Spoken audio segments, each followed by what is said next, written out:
Welcome to Full Prefrontal, the show that exposes the mysteries of executive functions. This show is a collection of conversations about the role of the prefrontal cortex, which impacts your focus, planning, problem-solving, emotional balance, and independence. These conversations will introduce mental tools that will empower you to shift your mindset for a successful life. And now, here's your host, Sucheta Kamath. Okay, welcome back to Full Prefrontal, where we are exposing the mysteries of executive function. As always, I'm here with our host, Sucheta Kamath. Good morning, my good friend. Very much looking forward to this conversation. Kick us off, please. Good morning, Todd. And yes, so I have a question for you. What do you think it takes to observe a goose foot or describe the tongue of a woodpecker? It's Monday morning. You're making me think hard. I don't even know I don't even know what those are. Exactly. My feeling exactly. So in Walter Isaacson's biography, which I recently read of Leonardo da Vinci, he describes da Vinci's method. Particularly, he says it's rooted in experiment, curiosity, and the ability to marvel at life. And the two things that I just described were the list of things that da Vinci writes about. That was his on the to-do list. So what came to my mind is to be curious and to be engaged means to have a flourishing interest in the world around you. And today's children need help to remove barriers that come in their way of marveling at life. And that reminds me of John Kabat-Zinn. He is an American professor emeritus of medicine who created the stress reduction process and brought mindfulness in medical practice.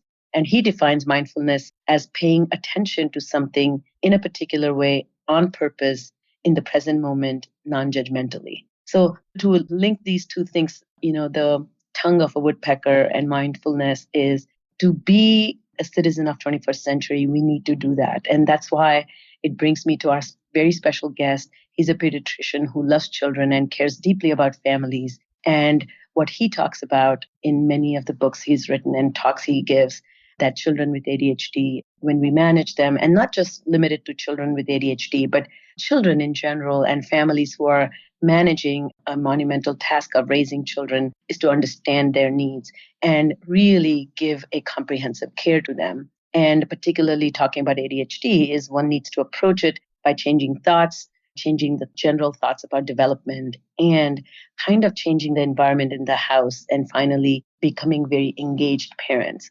So what I can't wait to tell you all is we have a very special guest, Dr. Mark Bertin. He is a developmental pediatrician and author of How Children Thrive, Mindful Parenting of ADHD, and the Family ADHD Solution, which integrate mindfulness into the rest of evidence-based pediatric care. He is a contributing author for the book Teaching Mindfulness Skills to Kids and Teens. Dr. Bertin is on faculty at the New York Medical College and the Windward Teaching Training Institute, and on the advisory boards for the nonprofits Common Sense Media and Reach Out and Read. He is a regular contributor to Mindfulness magazine, and his blog is available through mindful.org and a Psychology Today. So we will have a lot of articles that I'm going to attach in the show notes, so please refer to them. And so it's my great pleasure and honor to welcome Dr. Bertin. Welcome to the show. Thank you so much. I'm glad to be here.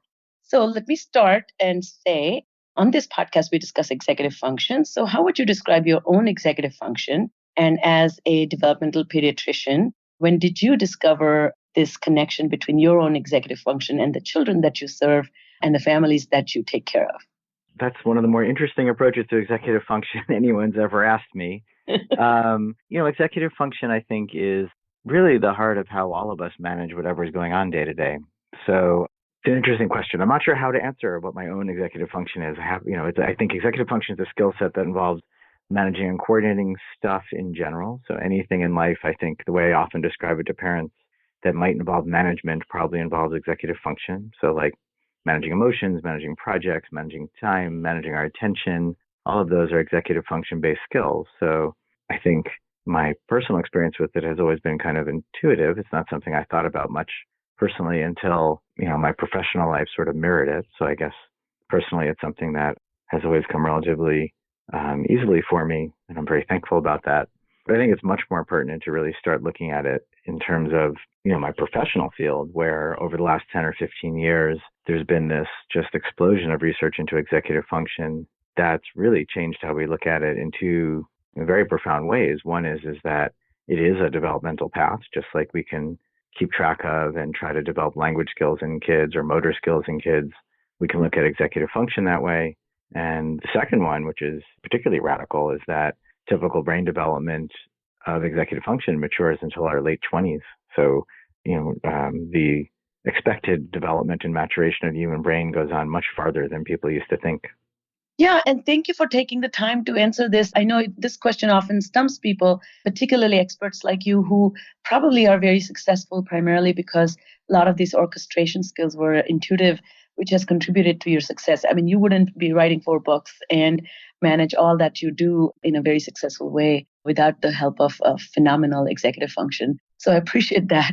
So let's start with defining ADHD. I find that, being in practice for the last 20 years, I am very confused and puzzled by people's resistance to receiving a diagnosis or wanting to not have it somehow. And also, different experts are involved in diagnosing. So, since you're a developmental pediatrician, you're the first point of contact for most families. So, how would you say, what is ADHD and how does one define it and diagnose it?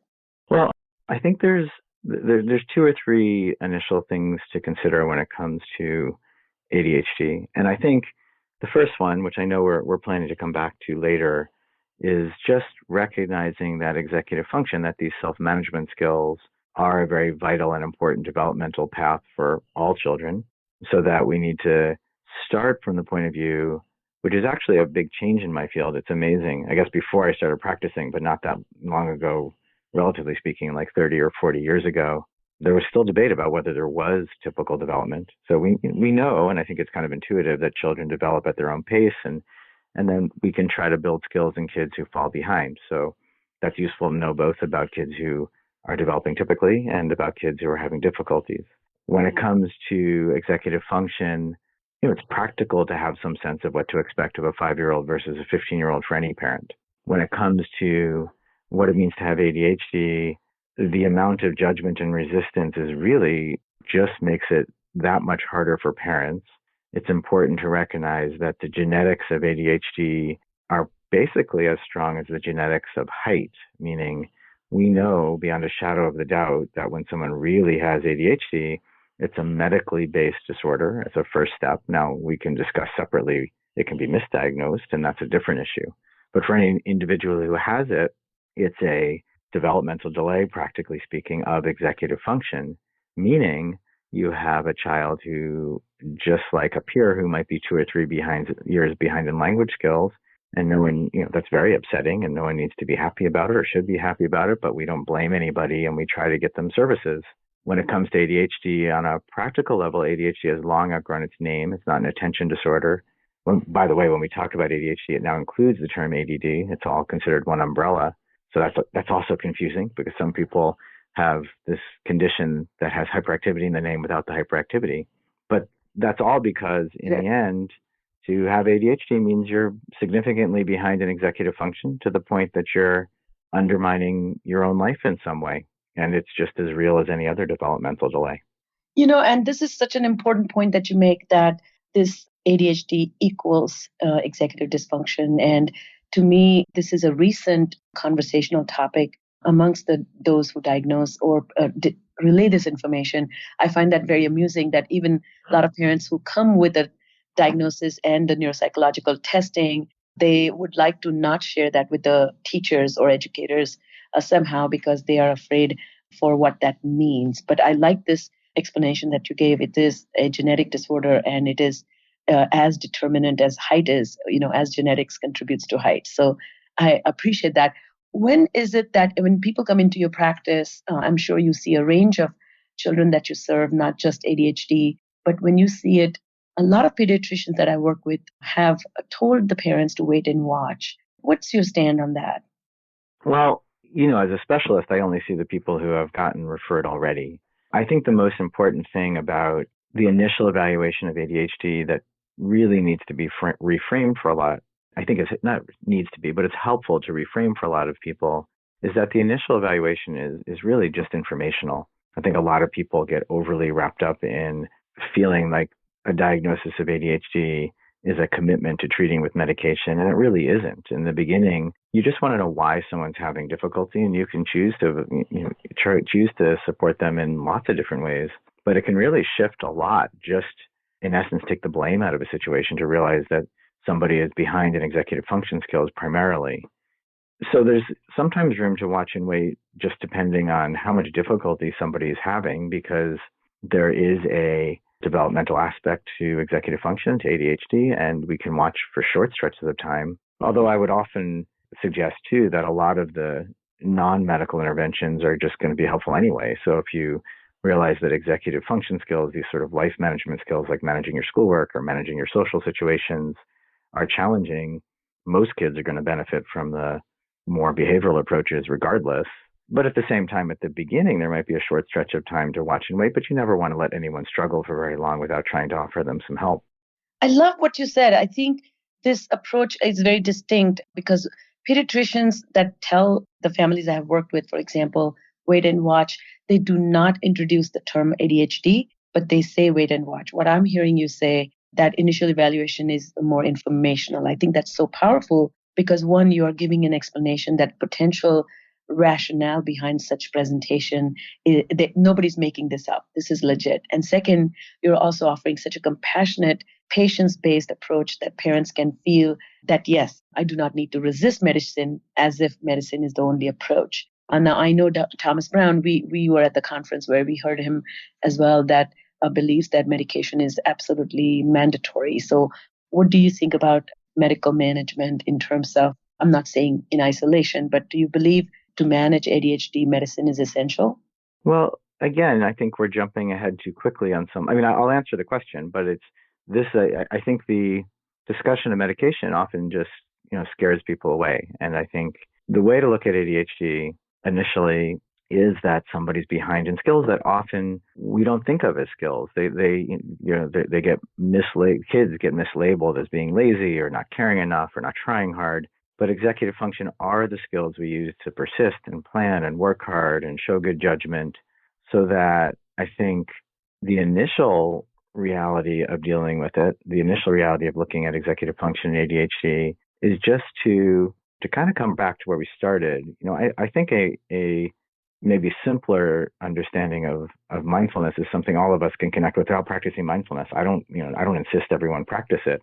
But the concept is to just see life with clarity on some level. We're just all caught up in assumptions and reactions and habits and behaviors that just a way we see the world. So we have somebody who's struggling at home, and we've been caught up, understandably, in all these cycles and arguments around it, and it's really confusing. It's not an absence of skills, so some days go well and some days don't, and the whole thing can be really challenging. So to come back around to your question about the medication, I think far more important initially is just trying to see things with clarity. Just let go of all the assumptions and just, for example, when I do teacher training, one of the examples I use a lot is forgetfulness is an ADHD symptom. So if you blame someone and just keep marking their grades down for forgetting to hand their homework in, mostly you're just going to undermine their motivation, because that's actually a symptom of what's going on. And it may get easily labeled as just not caring enough. And if we just push you more, you're eventually going to remember, when it really needs a much more concrete solution than that. It needs the grown-ups to come in and teach someone how to be less forgetful, so that when I approach ADHD, there are so many parts to it. You don't want to get overly focused on the medication because there's many, many pieces to it. The medication doesn't fix everything. And yet the reality of ADHD is the research says two or three things that are not the common perception. The medications have been around close to 100 years. They've been shown to be quite safe and quite effective when they're used appropriately. Most people, if they're managed well, don't have persistent side effects. They shouldn't. I mean, the goal is none, and that's attainable for most people if they're managed well. So that the real most important thing, I think, for understanding ADHD medications is that it is an evidence-based recommendation, that it is quite effective for most people if they're managed meticulously, and that they really aren't inherently any better or worse than anything else being used in pediatrics. So if we, for example, or in life really, if we have high blood pressure, for example, we might try managing it with diet and exercise first. If that doesn't work, we're definitely going to treat our high blood pressure. And with ADHD, if you're going to make a decision around the medication, often you need to sort of cut through and let go of all the garbage you're reading online and just recognize, but there's so much misinformation online. I guess that sounded a little negative, but that's been documented. I mean, medical information online is quite often misleading. So you just want to look at the facts, and the facts are that used well, they're often quite effective. They don't change personalities. They don't have persistent side effects for most people. You can stop them if they do. And that's the reality of the medication. They're an evidence-based, quite safe option for ADHD. That's really the short of it. Wonderful. And actually, you answered this question again. What I'm hearing you is your approach is very big picture. Take the entire child into consideration. Bring back this focus that presentation is indication that somebody's behind, not intentionally creating a ruckus or challenge for managing that child. One quick question about the ADHD and the comorbid disorders. What do you think about, or can you comment a little bit about this complex ADHD presentation where the child is not just not paying attention, but may have anxiety disorder, a conduct disorder, or depressive elements? How should one go about thinking about all these groups of disorders that go hand in hand? Well, I think it's been so well documented that most people with ADHD have more than just ADHD going on, that's really how it's just something we need to keep in mind anytime ADHD is around. And I think there's several different components to it. It's one of those things where you don't want to overthink it. It's not like things are going to be hidden, but at the same time, if things aren't going as smoothly as they might, or as you're beginning an evaluation, you do want to have some perspective on some of the more common things that go along with ADHD. One of the most significant ones, which we haven't touched on yet, is the huge impact it has on families and marriages and parents. And so, in essence, that's part of the term comorbidity you're using, by the way, is, to put it in simpler terms, means that most of the time other things tag along with ADHD. So medically speaking, what comorbid means is that one thing's happening with something else. So when it comes to ADHD, family stress is really important to manage because many parents of kids with ADHD are feeling swamped and overwhelmed. Their children are delayed in the skills that allow them to be independent and self-sufficient, which is exhausting for parents, not to mention the stress of just watching your child struggle. So if a parent with ADHD is going to feel grounded and resilient to manage ADHD, you want to bring that into the discussion as a parent's experience of it all. And then for kids with ADHD and adults with ADHD, the research again says that up to 2/3 of people with ADHD have something else going on. And if you think about that medically, the way I often describe it is if 2/3 of kids with asthma also had kidney disease, clearly we would screen everybody for kidney disease at the point we diagnosed asthma. And that's kind of what goes on with ADHD. So one group of conditions, one group of concerns you have to think about are that at least half of kids with ADHD often also have a learning disability. So that when someone shows up with academic difficulties in ADHD, it can be easy to assume it's all due to the ADHD, but for a lot of those kids, they also need help with some specific area of academics. That's one group of issues that can go on. And then there's a whole longer list that includes behavioral concerns. Oppositional behavior is one, although I tend to be very slow to use the term oppositional defiant disorder, which is one that's commonly used simply because if you have an immature brain manager, you're going to come across as oppositional quite often, even though a lot of that has more specifically to do with your ADHD than actually choosing to be difficult. But there's a behavioral component to it. And then there's real complexity to what you can look at is that a lot of the things that can mimic ADHD are also the things that can co-occur with ADHD. Anxiety is one of the biggest ones. So if you're anxious, it can be hard to focus. But if you have a life management disorder like ADHD, it clearly causes tons of anxiety. And then you can just have both conditions. Some people say up to 30% of people have symptoms of both ADHD and anxiety. And the bottom line is really just getting the right supports in place. A lot of the time, the way you're going to sort all that out is by especially beginning the non-medical interventions like parent supports and educational supports and therapy. And then also, one nuance again comes back to executive function, which is anxiety alone. You wouldn't typically expect to be disruptive of the big picture of executive function to such a degree, like organization and planning and foresight and all the rest of executive function. I love the way you're pulling it all together, that life management disorder requires life management support, which is often so missed. And particularly coming from a medical professional, it is such a, such an assurance to me that because you giving that advice will confirm it for the families that it is a genuine disorder, not something that you need to occasionally accept, or it's not dependent on acceptance. I always tell people that, do you debate with your doctor if the doctor diagnoses your child with diabetes? You wouldn't say sometimes he has diabetes and sometimes he doesn't. So Right. similarly, I think if they view ADHD with much more seriousness as a disorder and not a behaviors that sometimes present themselves or not. So let's talk about the parenting with child with ADHD. You have some wonderful advice as well as a methods that you prescribe to the families. How should one consider treating ADHD? Well, obviously, that's a very broad question. One of the most important parts is just recognizing that everyone's doing their best from the beginning. So there's no specific should to it, is because that, I think, is a setup for someone to feel like they're not doing what they should, in essence, which can only make things worse.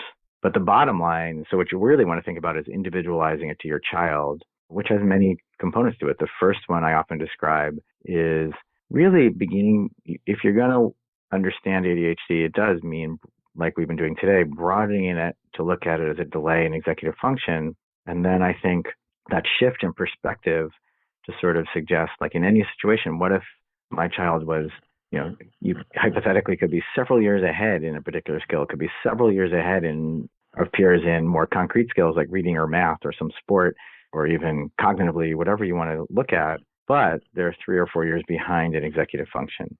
And that initial sort of mental exercise is a major shift often. You can look at the morning routine, for example, and kind of just take the judgment out of it. What if my 9-year-old has more like a 4 or 5-year-old's ability to manage the morning? In the long run, we have to catch them up. In the short run, really everyone's going to be happier and more successful if we just meet them where they are developmentally in that moment. Then the way I think about intervening for ADHD is kind of like filling in a pie chart. I mean, there's no one approach. It's knowing it clearly, seeing it clearly without judgment. This is ADHD. And then looking at what can we do to support kids. And one of the fundamental starting points is recognizing that ADHD affects planning and persistence. So the person with ADHD is in a unique position, as far as I'm aware, which is to say that any plans that they should or could be making to manage their own ADHD are going to be undermined by the fact that they have ADHD. So especially in early childhood, really all the way through middle school and sometimes even high school, it's no different than if you had a child who was really behind in any other skill. They're going to rely on the grown-ups to come up with the routines they learn from. And that's very hard in some families because ADHD is so highly genetic. But there is a component of it that has to do with adult supports that need to be implemented at school and home. And then because children are living within that structure, they're going to learn from those types of supports. And that could be anything from managing time in the morning routine through study and writing skills. And then there's a huge behavioral component too, which is that even in well-behaved kids with ADHD, they're often being corrected way more than their peers. They're just and they need it. So we can't get rid of that. They're off task. They're forgetting. They're doing these things. So they need to be reminded. They need to be corrected. But that cumulative effect eventually begins to influence how they feel about themselves and their confidence and their mindset. So that being really structured in how we parent kids with ADHD almost always has benefit because it does take effort. If you can think of, for example, the average busy family morning, you're trying to rush out the door and your child may get 2 or 3 things get done totally on their own independently. And then the first feedback they're going to get from us is, what are you doing? You're leaving without your backpack. Or what are you doing? You're leaving without a shirt. Whatever it is. I mean, whatever, kids do stuff. But the point is the first feedback they're going to get from us often is that correction, and the only way to sort of shift their self-perception, kids are so driven by just their immediate experience. They need to feel supported and they need to feel successful and they need to, they thrive off of positive feedback, and empty feedback has no value, which means, we can't just praise them for just standing there unless that's what we've asked them to do. But most of the time we need to come up with specific things, and it just takes work. It takes structure. I often describe behavioral management of kids, even well-behaved kids with ADHD, kind of like putting a dietary intervention into place for someone who has some sort of disorder where they can't eat gluten or something. It's very disruptive and takes a lot of work, but we do it. And for kids with ADHD, that's the sort of two sides of being a parent of ADHD is doing what we can to create the structure they're going to learn from and doing what we can to create the structure that's going to help them develop confidence and mindset as they grow up. Well, as you're describing this and having done this for 20 years, the challenge I notice is I call it, there's a apple and there's a tree. Those parents who are trying to bring structure or implement processes that require over time monitoring and supervising may fall through the cracks because they themselves struggle with ADHD and are not consistent, which creates quite a chaos at home. And that's why I love that you talk about not only the holistic, comprehensive approach to managing ADHD, but you bring in this mindfulness perspective.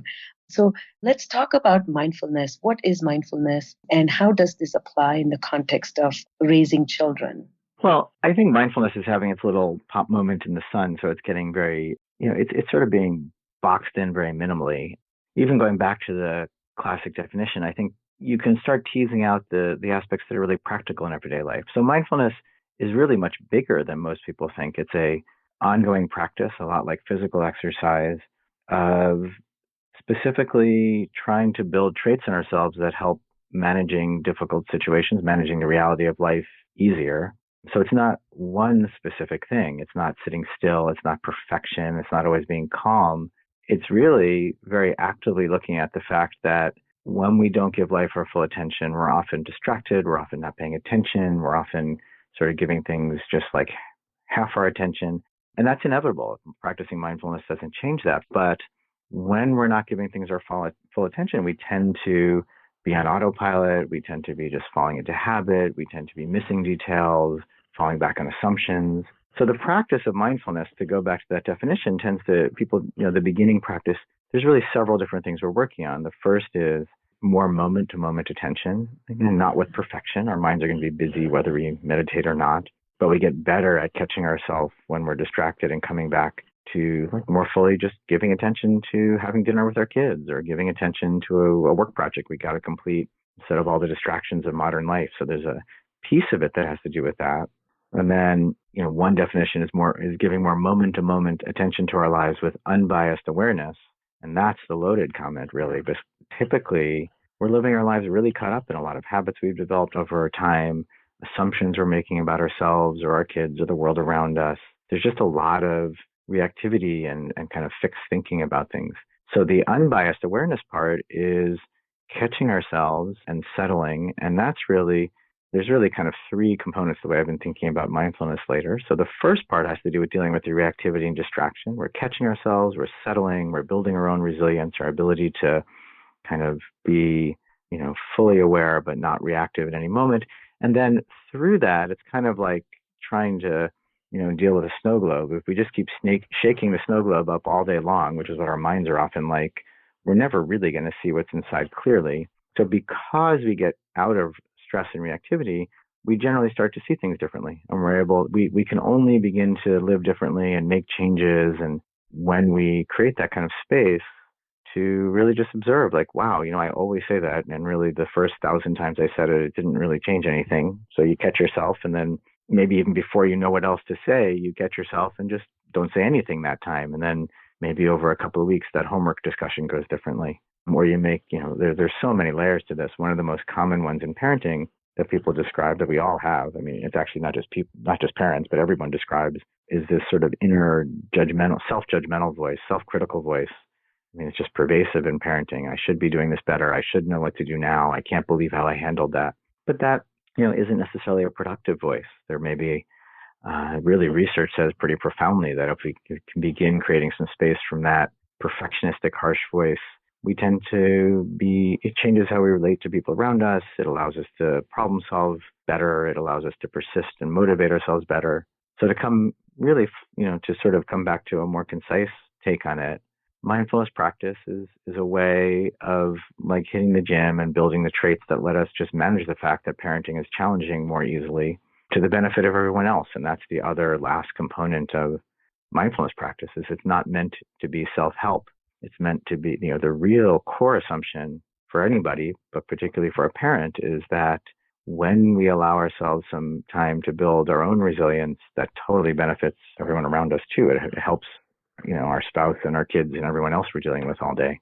Wow, that is very and then not something I typically thought of mindfulness. So can you just reiterate those three parts one more time, the way you conceptualize it? Sure.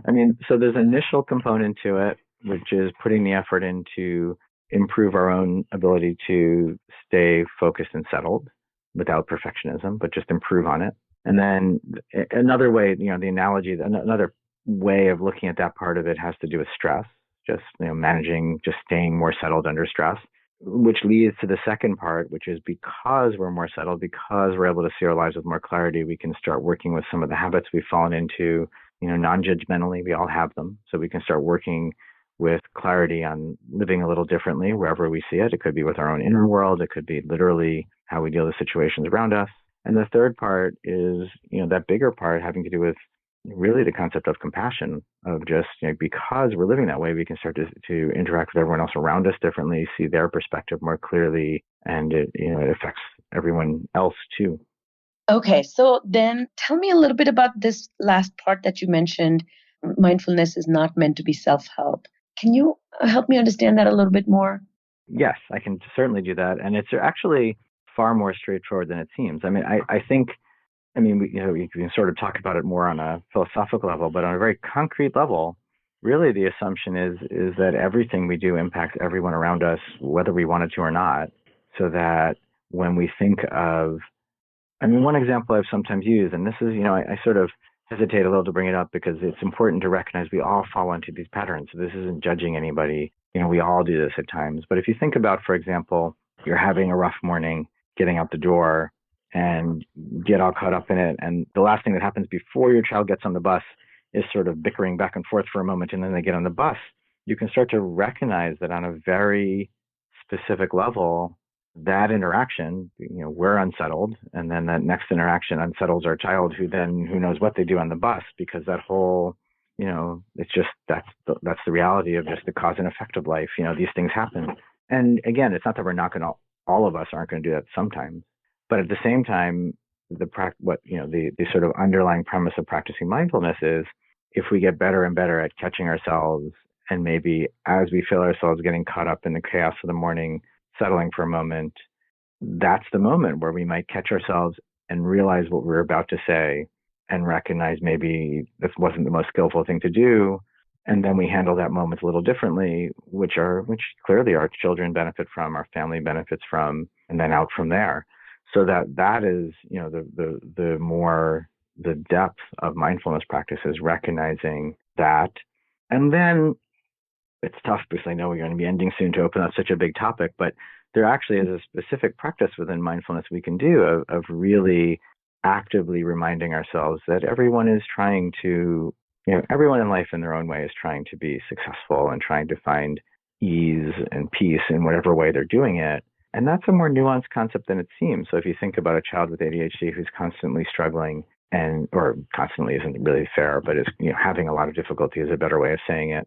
It can be really valuable in a particular moment to just catch ourselves long enough to remind ourselves that they're throwing that tantrum in the store because they really, really want that toy. And it doesn't mean they're going to get the toy, and it doesn't mean they shouldn't get in trouble. But there is a perspective we can bring to that situation of just reminding ourselves, like, we're both really stressed here. We're both trying our best. We're both, and it doesn't fix, again, I would normally open up an idea like that and then talk about it for the rest of the session, long time. But the core concept is, like, in the middle of whatever we have to do practically to manage the situation, it has a lot of psychological value, a lot of practical value to remind ourselves that in the middle of this difficulty, I'm just doing my best as a parent. And, and you're throwing that tantrum for a reason, and I don't love it, and it's stressing us both out. And, and I'm still not going to buy you that $4,000, whatever it is, $400, whatever it is. And there's a reason behind what you're doing, and I can still see your struggle. So there's many, many layers to all of this. Thank you for taking the time. Yeah. I think what I'm hearing you describe is this incredible patience and a deep, kind perspective of the universal goals that all human beings have. Is our desire to have peaceful life, our desire to succeed. And then those, particularly in care, under our care, particularly as parents, if they're struggling, it's our job to offer that optimism and just kind love while they struggle. So, even maybe allowing that struggle to be not removing the pain of the pain and suffering so much, but kind of being patient, witnessing or being with them is what I'm hearing you say, right? Yeah, that is a part of it. But and just to come, to really hone it down, and that all just starts. You don't have to go down there to just start practicing mindfulness. Mindfulness just begins with catching ourselves and settling. We're not trying to force ourselves to feel any way. We're not trying to, create new pressure to think a certain way or act a certain way. It's not artificial at all. It's meant to be very practical and accessible. The beginning point, and it's perfect if that's all it ever is just recognizing that our minds tend to get distracted, caught up in all these different fearful thoughts and reactivity and negativity and all these habits. And there's value to just practicing coming back more often without any belief, that we're ever going to be perfect in any way. But we can work with it, just like we can, try to exercise regularly, even though aging's still going to happen too. It's like both things are true. Got it. So at the end, this idea of mindfulness is so essential and valuable. But what if the children are not buying into it?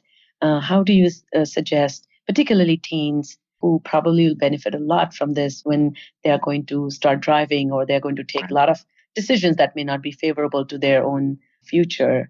How do you see that being implemented?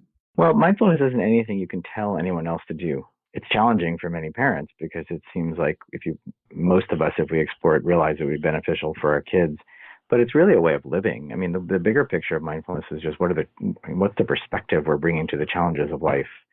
So, the bottom line on some level as a parent always is just practice it and don't get caught up in making your kids do it. Trust the fact that if your kids see you living that way, they're going to learn from it. And for many families, that's more than enough. That's wonderful.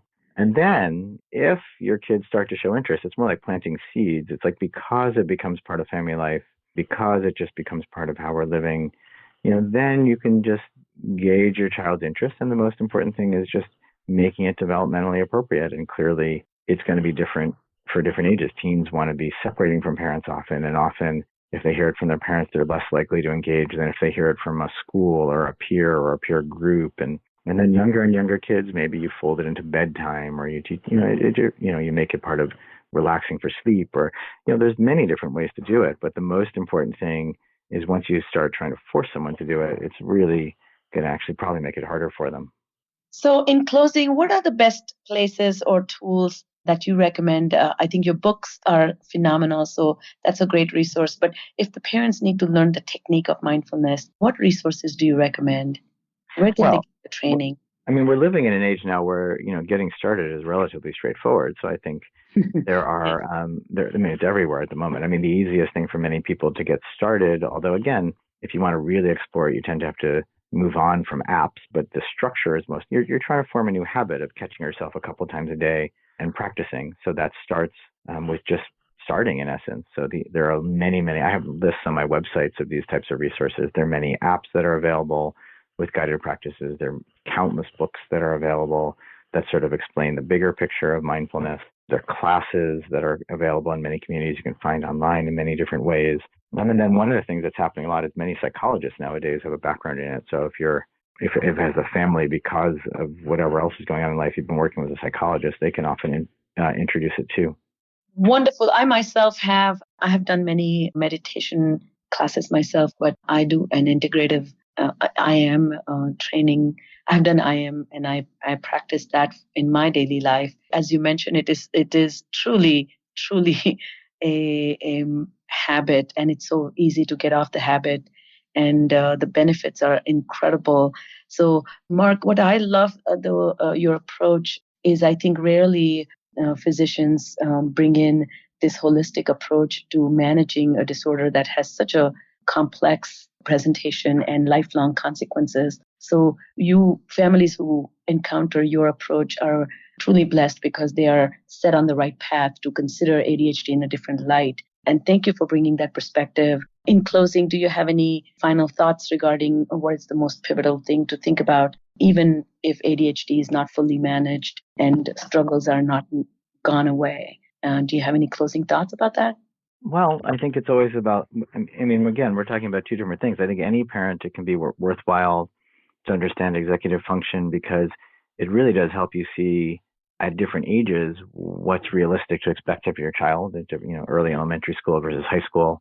So there's a broader perspective of just seeing things clearly, and that's really what's most important with ADHD. So most kids with ADHD, if you really look at it, there's a lot of struggle to ADHD in the short run. There's a lot of risk to ADHD if it's not treated in the long run. But the most important thing is that if we see it realistically and really just work on it and understand it for what it is, kids do great and families do great. And I think that's always the bottom line is if we see it with clarity, then most kids are going to thrive in the long run. Well, once again, thank you so much for taking the time to be with us and explaining this very complicated topic and bringing a very warm and really truly implementable approach to managing executive dysfunction and ADHD. So once again, thank you so much, Mark, for being on this podcast today. No, you're so welcome. It was good talking to you. Have a good day. All right, that's all the time we have for today. If you know of anyone who might benefit from listening to today's episode, we would be most grateful if you would kindly forward it to them.